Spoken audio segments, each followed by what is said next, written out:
Are you a parent of a Gen Z adult?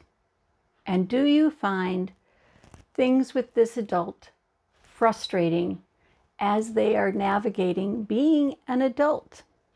Let's talk about it. Hi, I am Pastor Linda, and I serve as an interim pastor in a rural area. And this video is to talk about normal everyday things that we experience in our lives and how our faith plays a role in how we handle that.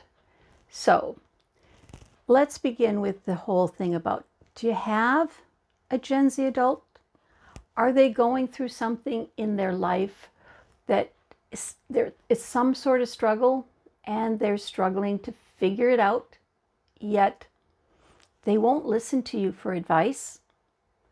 Yeah, that's kind of where I'm at. And it's frustrating because I care so much and I don't want my child to have to actually go through a lot of the same struggles that I had. But this video isn't necessarily about my child. It's more about me and my frustration level. So, like I said, I'm frustrated. I really want to be able to help my son who is struggling, going through getting established in a career or a field of interest and kind of floundering. But ultimately, the big thing is, how am I handling it? And how does my faith come into that in helping me to determine how to handle that? Okay? Well, let's go to looking at what does the Bible tell us about parenting. Most of that we will find about parenting is in fact about how we are to raise our kids when they are young. Our job as a parent when our children are young is about providing them with care and guidance and teaching them about God. And if we do this well, we will set them with a good foundation as they become adults. I really think I probably did that. So I've already given my son a good foundation, and I really kind of need to trust that foundation for directing him in the choices he is about to make. There is a story, though, in the Bible where God has two sons that he loves very much. It is the story of the prodigal son. And of these two sons, they're all in the family business together. One is very hardworking, dedicated, loyal, and seems to be grounded. The other, not so much. The younger son, for whatever reason, decides he doesn't want to stick around. He wants to strike out on his own. And he goes to his dad and say, "Dad, please give me the portion of the business, the property money, so that I can strike out on my own." And the father does exactly that. He gives his son his inheritance, wishes him well as his son leaves. His son doesn't treat the money right, and he squanders it all and then falls on hard times, as life tends to do that. We have our ups and we have our downs. And life itself is a pretty cruel teacher at times. And so the son gets to the end of his rope and realizes that he has not been very wise. And he decides he's going to go back to his father, apologize for the way he hurt his father, and offer to work for his dad as an employee servant sort of situation to work off that money that he squandered. So that is what the son decides to do and heads back home. However, the father, when he sees his son coming, is so happy that he races to meet him and is just showing a ton of affection and celebrates and even throws a big welcome home party.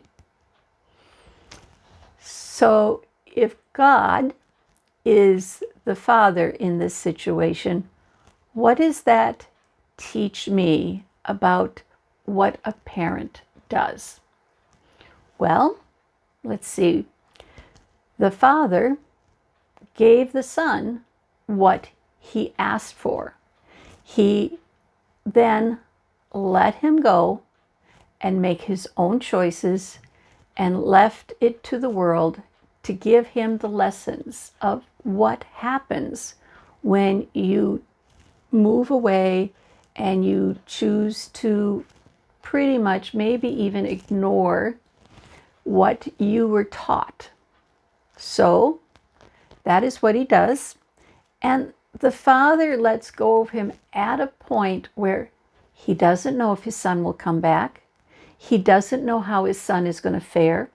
Maybe his son will get very sick and die or be killed in some tragic accident.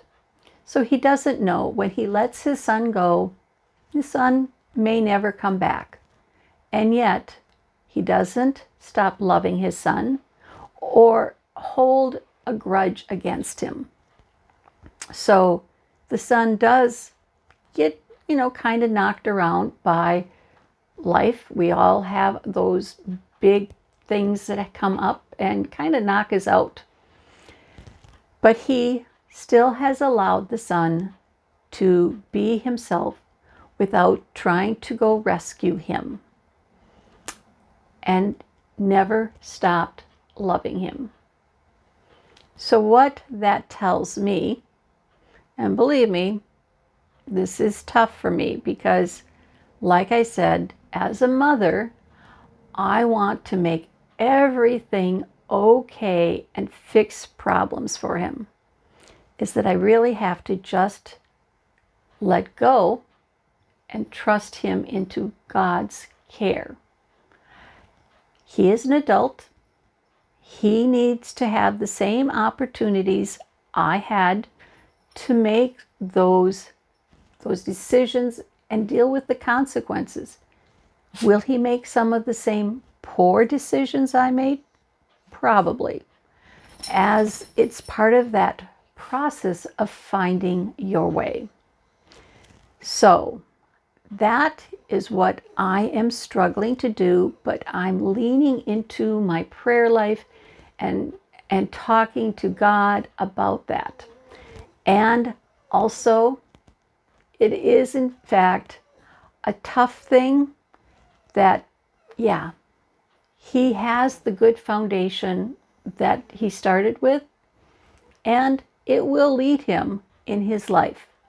And I will continue to support him in ways that I can, not coming in and fixing his problems for him.